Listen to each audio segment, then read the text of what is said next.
Kalau nak jaga hati jadi bersih, suci jiwa, kontrol makan. Benda haram jangan ambil. Allah kata babi kotor, jangan ambil. Saya tak makan babi, Ustaz.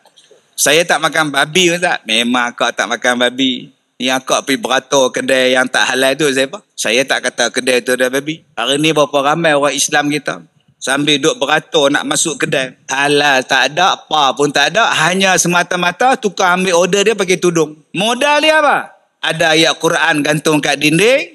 Ambil order dia budak Melayu, tak pun budak Indon. Token apa? Tak tahu. Halal tak?